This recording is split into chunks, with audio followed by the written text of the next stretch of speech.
Queridos, graça e paz, boa noite, Deus abençoe os irmãos que estão aqui, os irmãos que vão assistir em casa esse estudo.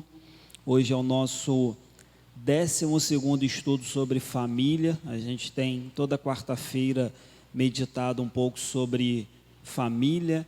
É claro que os estudos que a gente faz aqui, nem sempre vão cair, digamos assim, completamente na sua vida, na sua casa. Nós temos irmãos aqui, irmãs viúvas, irmãos que não são casados, então nem sempre é a realidade dos irmãos, mas é importante que a gente estude sobre família, sobre todos os aspectos, até porque a gente conhece pessoas, talvez, que precisam de um conselho, de uma orientação, e estudar com base na palavra do Senhor, sempre vai nos dar fundamento para ajudar filhos, netos, parentes e aplicar na nossa vida.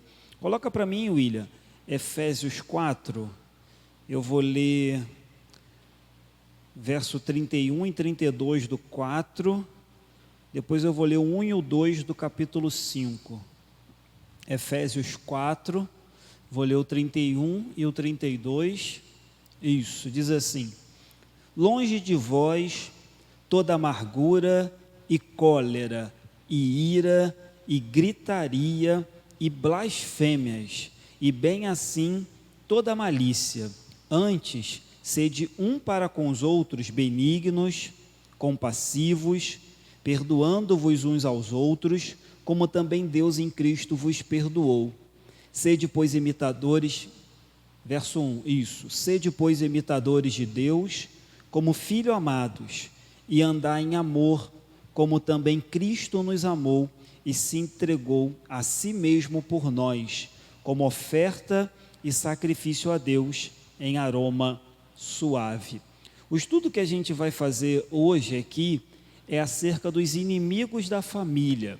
Nós já falamos aqui sobre vários perigos que a família enfrenta, mas a maioria das vezes a gente falou de inimigos externos, inimigos que o mundo, que Satanás podem lançar contra uma família. Mas hoje, de uma forma mais específica, a gente vai falar de alguns perigos e alguns inimigos que surgem dentro da família, às vezes por falta de sabedoria, por falta de discernimento dos próprios pais. E, em especial, esse texto aqui vai falar muito sobre ciúme, sobre competição entre filhos, entre irmãos, dentro de uma casa. Então, o autor diz assim: há muitos inimigos fora do lar que prejudicam a família, mas às vezes a gente esquece que dentro da própria casa existem alguns fatores que podem trazer problemas, dificuldades e atrapalhar o bom viver, o bom relacionamento de uma família.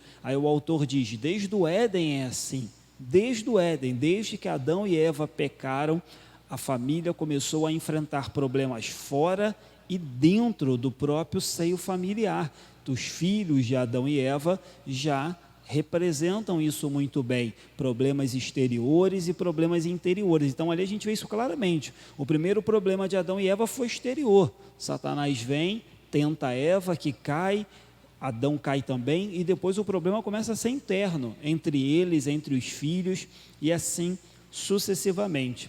Então, o primeiro ponto que o autor separa aqui para a gente, ele fala sobre ciúmes e competição entre irmãos. E aí ele diz: olha, um dos fatores que pode acarretar ciúme, competição, briga entre irmãos, é, sem perceber, os pais começarem a ter favoritos dentro de casa. Isso acontece com muita frequência.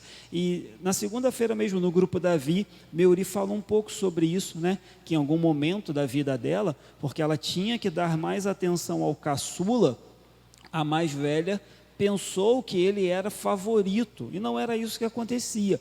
Mas o autor diz assim, é lamentável que em alguns casos acontecem sim favoritismo dentro de casa. E isso é um mal muito grande, porque isso vai gerar ciúme, competição, disputa, briga entre irmãos. Isso vai acabar com a harmonia de um lar, vai acabar com a felicidade de uma casa. Aí o autor nos lembra talvez do caso mais conhecido, que foi na casa de Isaac e na casa de Rebeca. Ele diz, olha, Isaac preferia Esaú, Rebeca preferia o outro filho, que era o Jacó, não é isso? Jacó?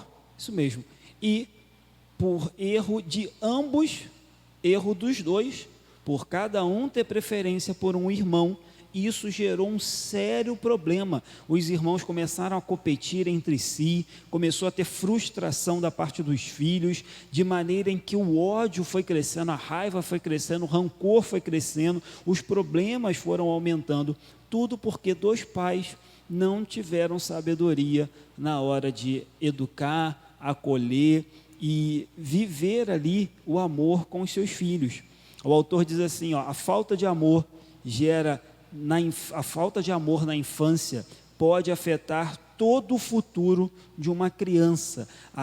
O favoritismo de um filho em detrimento do outro pode trazer problemas sérios para o resto da vida. E aí ele diz, por isso os pais, que são os crentes, os maduros, os experientes, devem evitar de gerar no coração dos seus filhos uma raiz de amargura, um ciúme que vai brotando, vai crescendo e vira algo muito pior. Então, nos filhos de Isaac e Rebeca, chegou o ponto de Esaú querer matar o seu próprio irmão.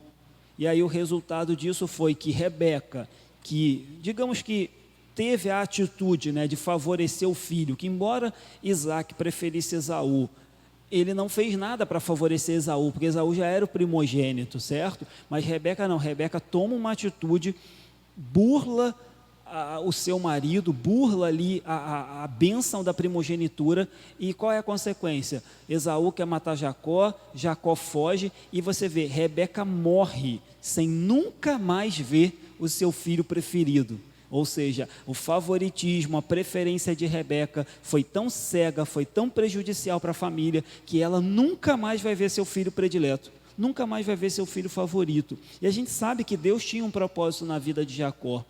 Não era necessário que a mãe dele fizesse o que fez para que a promessa de Deus se cumprisse, mas ela fez. Então, o autor diz assim, infelizmente, talvez a gente não conheça, mas essa história se repete em muitas famílias de crentes, acontece.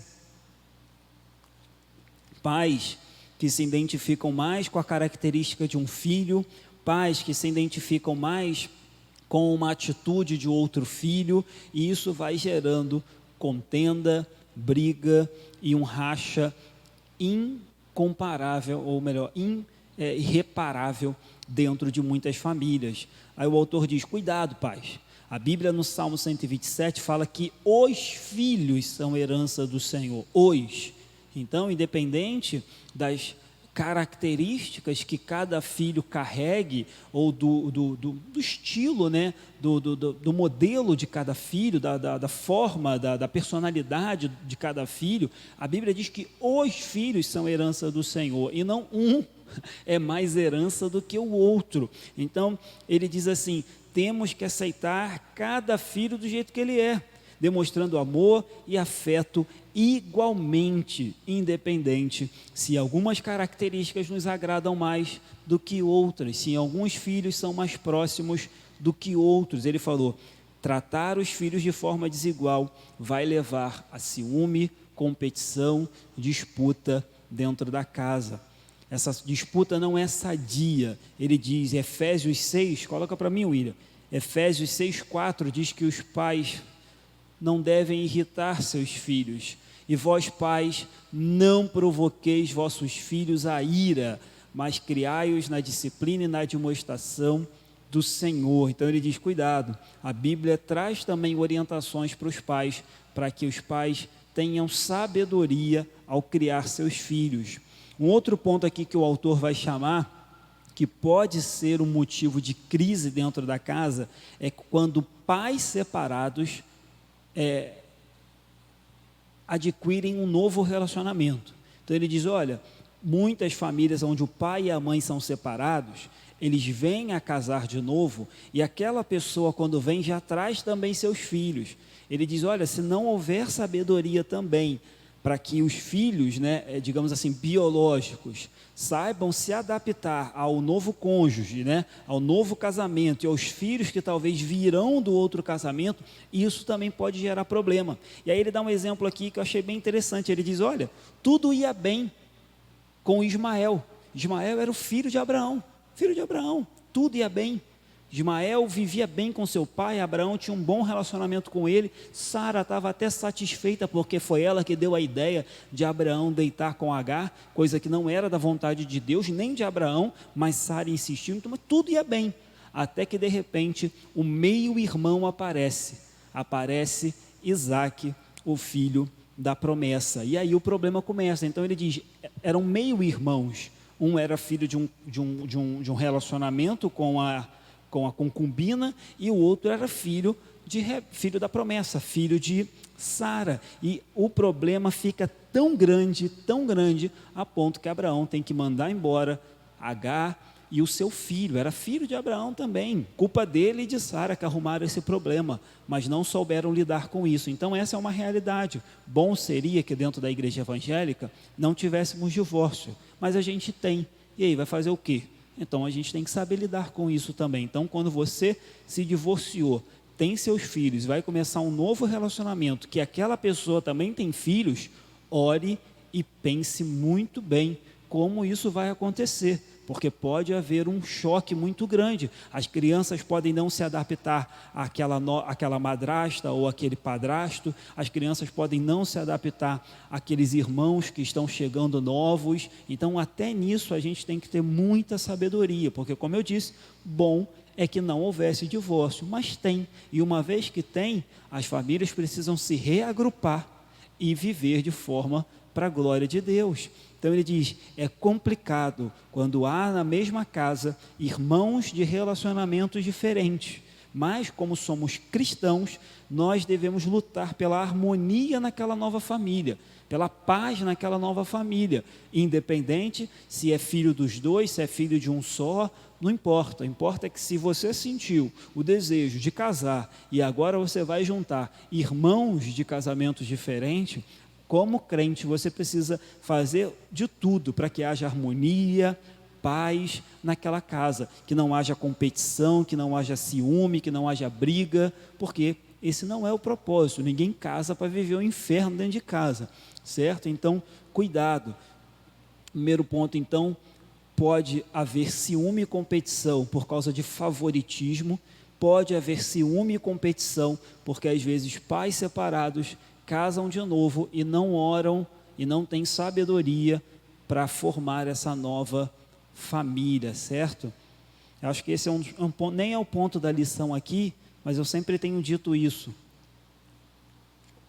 O casamento é algo muito sério, porque você muda de emprego, você muda de igreja, você muda de profissão, você muda de casa, você muda de vizinhança, você vai morar em São Gonçalo, em Niterói, no Rio, você muda, e muitas dessas coisas não vão nem marcar a tua vida. Mudei de vizinhança, mudei de emprego, mudei de profissão, mudei de igreja.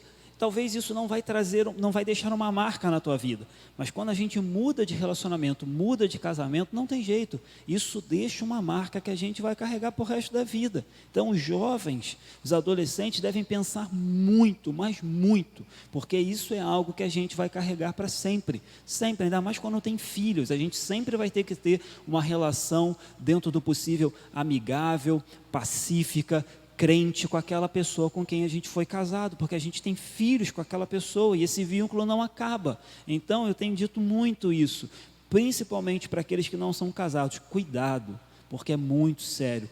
Mudamos de emprego, mudamos de roupa, mudamos de casa, mudamos de vizinhança, até de igreja a gente muda, mas cuidado, casamento é algo muito sério.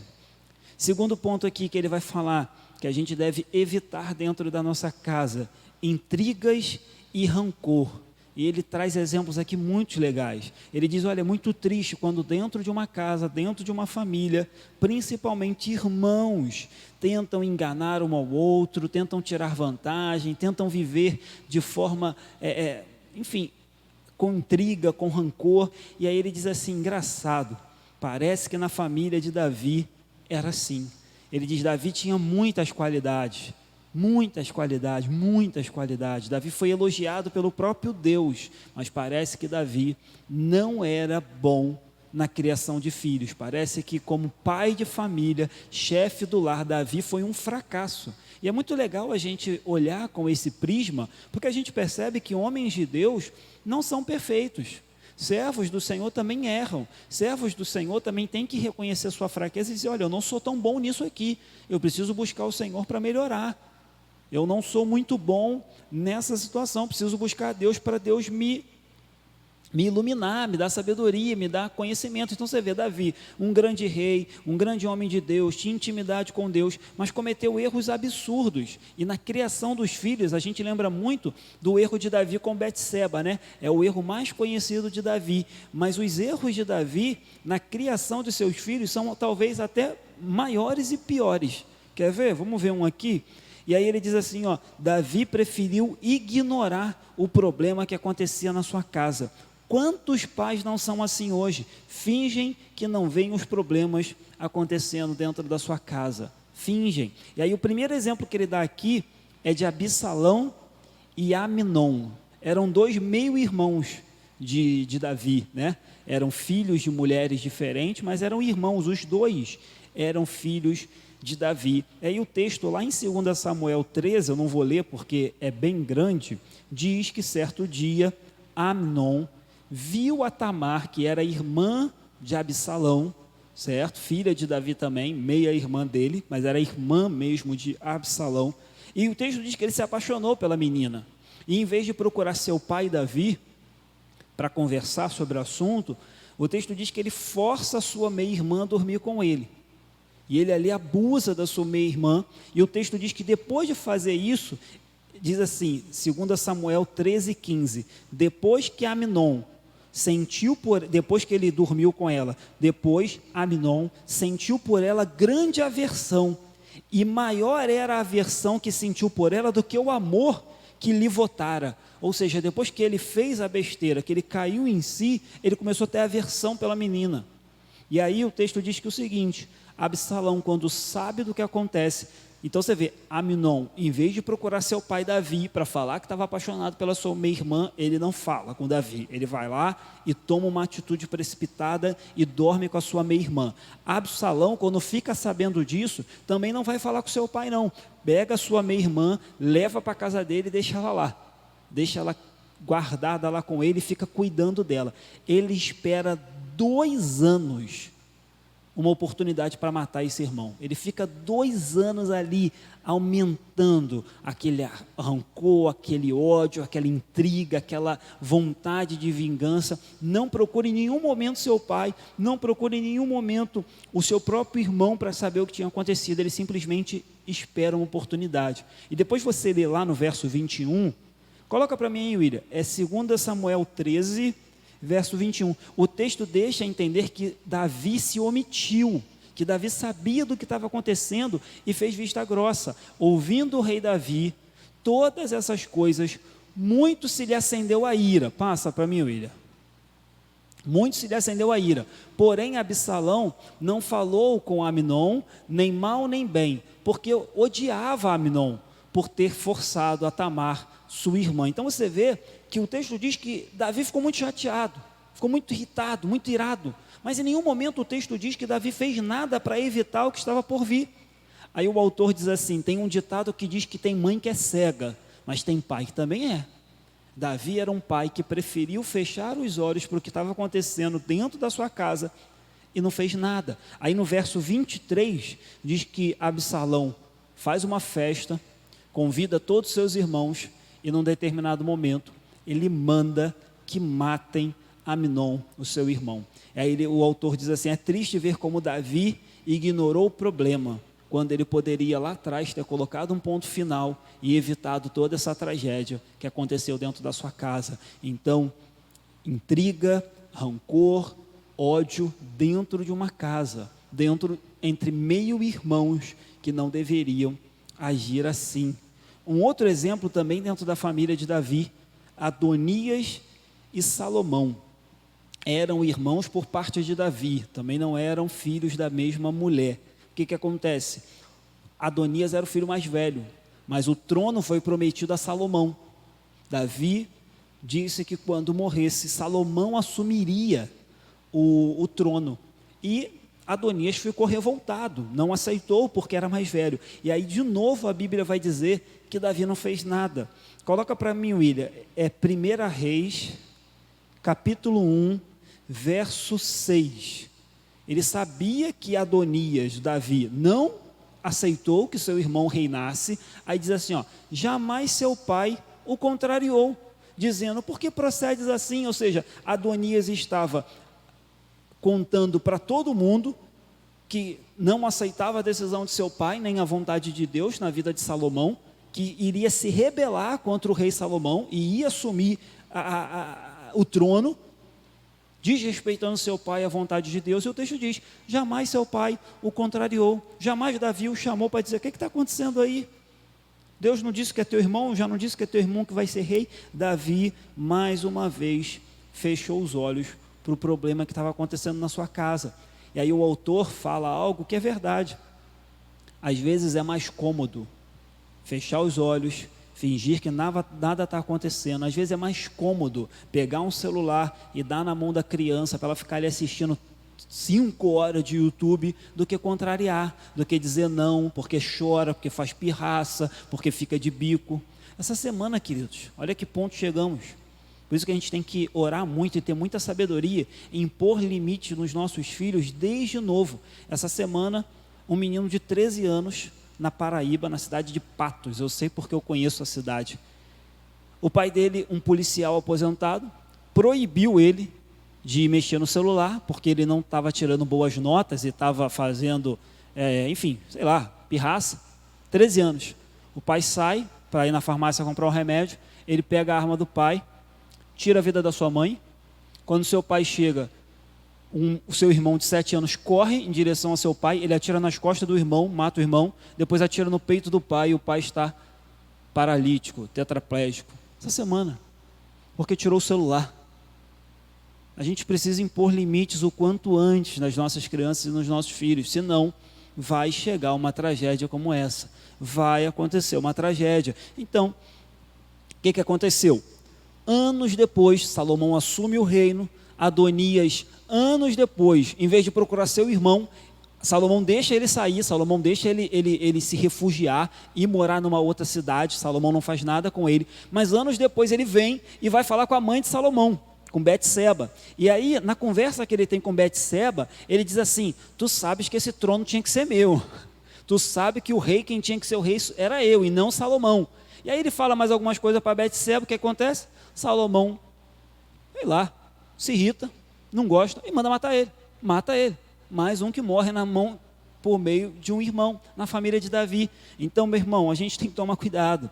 A gente não pode tapar o sol com a peneira, e a gente não deve achar porque somos família, o diabo não vai conseguir uma brecha para causar um tumulto. A gente não deve achar porque não é irmão. Já falei, tem vários exemplos na Bíblia de irmãos. Acabamos de ver 2, acabamos de falar de Jacó e Esaú, acabamos de falar dos filhos de Adão e Eva. A gente tem que tomar cuidado, meu irmão. É muito exemplo na Bíblia de famílias que são destruídas, famílias que se matam, que brigam, que têm rachas, que têm divisão, porque falta sabedoria, certo? Então, não devemos tapar o sol com a peneira. Temos que resolver os problemas à medida que eles vão surgindo, por mais trabalho que dê, por mais chato que seja. A gente não pode fechar os olhos para os problemas que acontecem na nossa casa só para não se estressar. O problema é que, de novo, hoje as pessoas preferem fechar os olhos do que se estressar, do que se aborrecer. E um último ponto aqui, que o autor fala também, é acerca do individualismo e da indiferença que acontece principalmente com os mais jovens. Ele diz assim, a gente vive num mundo super competitivo. A gente vive num mundo onde nós somos ensinados, nós mais jovens, adolescentes, somos ensinados que não importa os outros, a gente tem que vencer, a gente tem que ganhar, a gente tem que conquistar, a gente tem que realizar os nossos sonhos, a gente tem que alcançar os nossos objetivos, não importa os outros. Não importa. Importa é que a gente se dê bem. Ele diz: esse mundo é egoísta, esse mundo é individualista, esse mundo é materialista. E é isso que as nossas crianças, adolescentes e jovens têm aprendido. Eles são egoístas, individualistas, eles são materialistas, tudo é deles, tudo é para eles, eles querem tudo.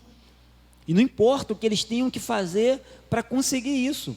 E aí ele diz: cuidado, na família o egoísmo pode provocar muitos problemas. Ele diz: na época de Jesus, Jesus repreendeu os escribas e os fariseus porque eles estavam deixando de cuidar das mães idosas com desculpa de que estavam servindo a Deus. Está lá em Mateus, eu não vou ler não, capítulo 15, depois você lê lá. Então, os fariseus e os escribas se diziam tão religiosos, mas deixavam de cuidar dos seus pais idosos e justificavam isso dizendo que estavam servindo ao Senhor, por isso não tinham tempo nem dinheiro para cuidar dos seus pais. Meu irmão, honrar pai e mãe é mandamento e com promessa, e não importa a idade que tenhamos, honrar pai e mãe é mandamento, e a Bíblia diz: cuidado com aqueles que não obedecem. Uma outra passagem muito legal que o autor cita aqui para a gente ver como que o individualismo pode trazer problemas para dentro de uma casa é a parábola do filho pródigo. A gente conhece muito bem essa parábola e a gente sempre olha para essa parábola com um olhar crítico para o filho pródigo, para o filho que pega o dinheiro e mete o pé. Só que há individualismo aqui nos dois filhos. Por exemplo, o primeiro filho mais novo, em vez de pensar no seu pai, em vez de pensar na sua família, em vez de pensar na falta que ele ia fazer ali para o seu pai, em vez de pensar talvez no desfalque que ele ia dar ao pegar a sua herança antecipadamente, ele não quis nem saber. Ele pegou o dinheiro que só teria direito quando seu pai morresse e foi embora. Foi embora. Há quem diga até que com essa atitude, ele indiretamente dizia: olha, eu preferia até que meu pai morresse logo, porque se ele morresse logo eu já poderia tomar posse da minha herança. Então ele tem a cara de pau de ir lá e pedir a herança antecipada. Não se tem herança antecipada. Herança é algo que só se recebe quando o dono morre.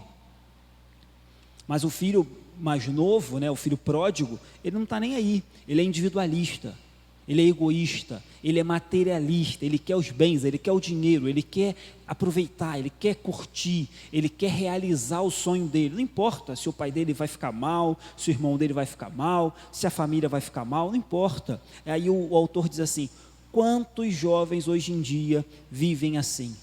Querem sua liberdade, querem ser donos do próprio nariz, querem sair de casa, querem tomar suas próprias decisões, querem fazer o que bem entendem, sem se importar com os mais velhos, com os demais familiares, com os irmãos, com a mãe, com o pai, não importa.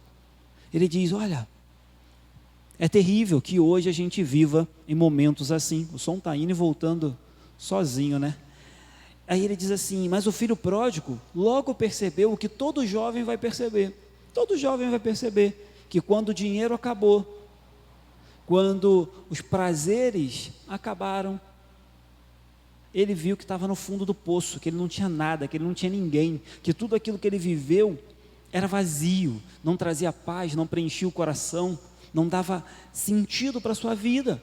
Então logo que ele percebeu que seus amigos eram egoístas, igual a ele, que seus amigos eram interesseiros, igual a ele, que o dinheiro acabou e que tudo que o dinheiro podia comprar, agora ele não tinha mais, ele volta para casa correndo.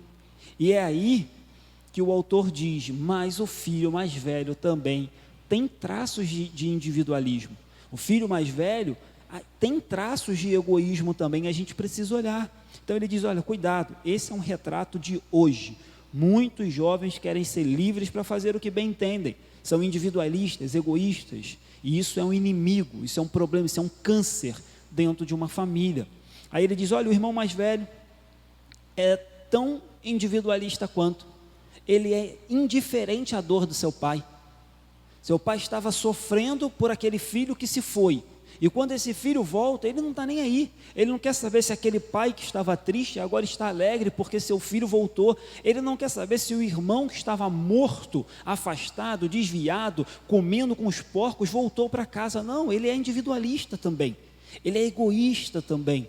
Talvez pensasse, olha, ele já gastou o dinheiro todo dele, agora voltou, ainda vai gastar o meu, a minha parte. Então a gente tem que tomar muito cuidado, porque nessa parábola, ambos os filhos precisavam de cura, de repreensão, de exortação, de correção. Então o irmão mais velho só pensava nele, não demonstrou alegria com seu pai, não demonstrou alegria com seu irmão. Parece então que ele não estava nem aí, se seu pai sofria, seu irmão sofria, o que ele queria saber de novo era dele. Ele diz, eu fiquei aqui, eu não fui embora, eu trabalhei, eu te honrei, eu te obedeci, é tudo eu, meu irmão. É muito individualismo, é muito egoísmo. É claro que ele tinha certa razão de estar chateado, mas a razão de estar chateado, ela tem que ser colocada em segundo plano quando aquele irmão que estava perdido voltou para casa, quando aquele pai que estava acabado se alegra com o retorno do seu filho. Então ele diz, olha, a gente tem que tomar muito cuidado, porque há inimigos dentro da família que se a gente não podar, se a gente não cortar, se a gente não corrigir logo no início, a gente vai ter problema lá na frente. Ele disse, um pai precisou explicar para um filho que estava alegre porque o outro voltou. Ele fala, isso não tem cabimento. Então o filho pródigo foi individualista, foi egoísta, foi materialista, mas o filho mais velho agiu de forma muito parecida, quando simplesmente ignorou o sofrimento do pai e a alegria do pai, simplesmente porque só estava pensando nele, em que agora ele teria que aceitar o irmão de volta, certo? Para concluir, o autor diz assim, quantas vezes famílias de crentes, vemos situações semelhantes, um filho egoísta, ou uma mãe que tem preferência por um, ou irmãos que brigam por tudo, ou pais que têm mais identificação com outro filho. Ele diz, cuidado, a gente tem que tomar cuidado, porque esses inimigos estão dentro de toda a casa, dentro de toda a família, só esperando uma oportunidade para conseguir causar problema. Ele diz, infelizmente o ser humano é a criatura mais egoísta que há na face da terra, mais egoísta. O ser humano, eu de vez em quando eu penso assim, né? Eu paro para pensar, o mesmo ser humano que estuda e descobre a cura de uma grave doença, é o ser humano que estuda e faz uma droga que vai matar o mesmo ser humano. É o mesmo ser humano que promove leis abençoadoras, que cria instituições abençoadoras. É o mesmo ser humano que vai, sei lá, criar uma bomba atômica que vai matar milhões de pessoas. É o mesmo ser humano que pode odiar, o mesmo ser humano que pega seu filho no colo e diz que ama, pode daqui 6, 7 meses, 1 ano, surtar e matar aquela criança. Então o ser humano, meu irmão, sem Jesus, a gente poderia dizer que é um dos piores animais que há sobre a face da terra. O ser humano sem Jesus, ele é egoísta, ele é indiferente às necessidades do outro. Ele, se tiver que pisar em alguém para subir na vida, ele vai pisar. Se ele tiver que passar por cima de alguém para conquistar alguma coisa, ele vai conquistar. Essa é a realidade do ser humano. E a gente é pecador, irmão. Se a gente não tomar cuidado, se a gente não orar, não pedir a Deus sabedoria e graça, se bobear, a gente vai pelo mesmo caminho. Pelo mesmo caminho. O texto de 2 Timóteo, capítulo 3, diz que nos últimos dias, os homens serão egoístas, avarentos, desobedientes aos pais, ingratos, mais amigos dos prazeres do que amigos de Deus. Aí o texto termina dizendo assim, foge destes, foge também destes. Que retrato triste, não é? Que retrato horrível da raça humana. Mas está lá, nos últimos dias os homens serão egoístas, avarentos, desobedientes dos pais, ingratos, amigos dos prazeres, mais amigos dos prazeres do que de Deus. Foge destes. Aí o autor termina dizendo assim, quão triste é o retrato do ser humano sem Jesus. Quão triste é o retrato da raça humana sem Jesus. Quão triste é o retrato de famílias sem Jesus. E aí ele diz, como crentes, devemos fazer diferente. Como crentes, a gente deve fazer diferente na nossa casa. Devemos nos preocupar para que na nossa casa, necessidades materiais, emocionais e espirituais de todos sejam atendidos. De qualquer filho, seja ele de primeiro casamento, de segundo casamento, seja adotado, seja biológico, não importa. Seja filho mais novo, filho mais velho, ele diz: crentes maduros e experientes precisam fazer de tudo para que na sua casa não haja esse tipo de conflito, para que na sua casa, se um dia começar a surgir esse tipo de conflito, por meio da oração, da palavra do Senhor, da graça e do Espírito Santo, isso seja repreendido no nome de Jesus. Amém, queridos? Encerra para mim aí, William.